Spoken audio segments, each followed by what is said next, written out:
How to make money as a musician?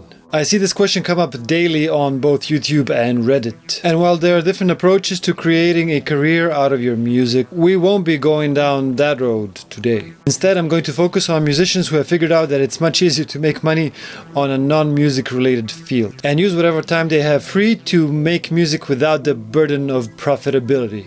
This naturally leads us to the next problem, which is where do we find the time to make music while holding a day job? This is something that I've struggled with in the past, but over the years I've fine-tuned a method that helps me spend more time in my studio and enabled me to keep releasing music on a regular basis.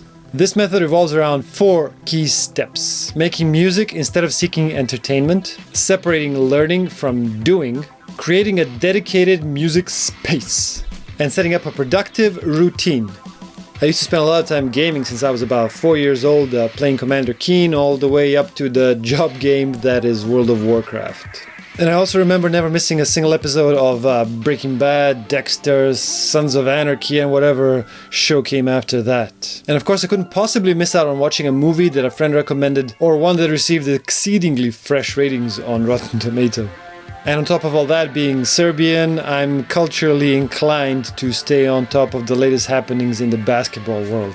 Now, this was all before I started taking music production seriously, because I simply didn't have time for it. I mean, I was working a full-time job, I had a social life, and I was not willing to give up any of that. And rightly so, because it wasn't the job, family, and friends that were holding me back. It was the passive entertainment. Once I figured that out, I started phasing out this time sink, which was eating up at least 10 hours out of my time per week, and in the case of gaming, it was much more than that. In the end, I prefer the sense of achievement, skill development, and personal growth that I get from making music over any other form of entertainment. And once I consciously started seeing myself as more of a music producer than a consumer, I was able to put the studio you see behind me. I put out 2 EPs and an album, and I really started seeing myself as a musician, even though it's still not my primary career path. And when I'm talking about making music, I mean just that. Playing an instrument, recording a rhythm, pressing buttons and making sounds appear out of thin air. What I don't mean is watching YouTube, browsing Reddit, or planning gear purchases. While those things are important, they should not be eating into the time that is reserved for doing the actual work. So commuting can be an excellent opportunity for learning. If you're not doing the actual driving, you can spend that time reading books, articles, and tutorials. I've already made another video about the top 5 books I recommend to musicians of all levels, so if you haven't seen that, go watch it after this video. Personally, I use the time that I spend driving or working out at the gym to catch up on all the music-related podcasts, audiobooks, and YouTube videos. Pro tip! You'll rarely miss anything if you just listen to YouTube videos instead of watching them.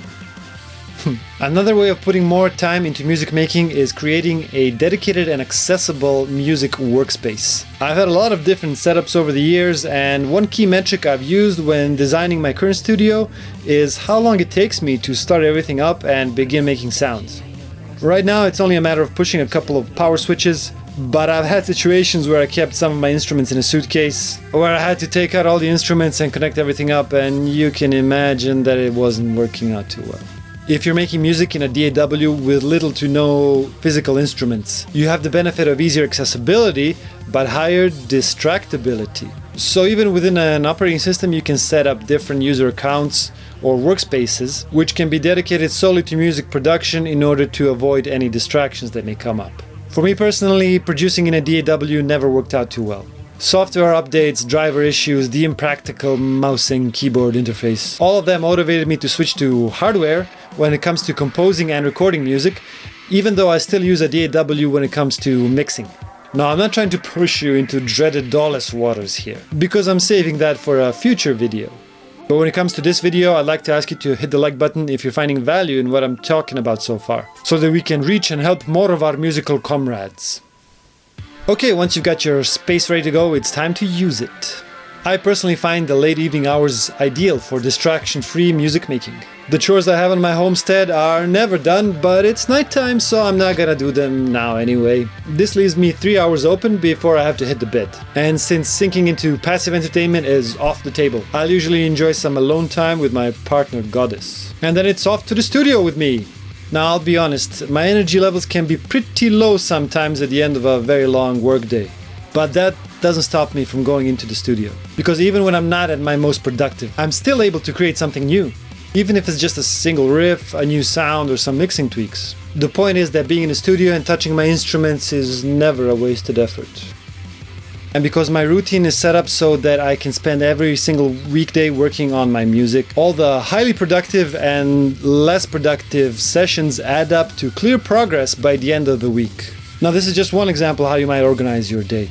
But the point is to find a consistent time when you're expected to be making music on a daily basis. And instead of struggling to squeeze in a minute here and an hour there, just let your routine do the heavy lifting for you.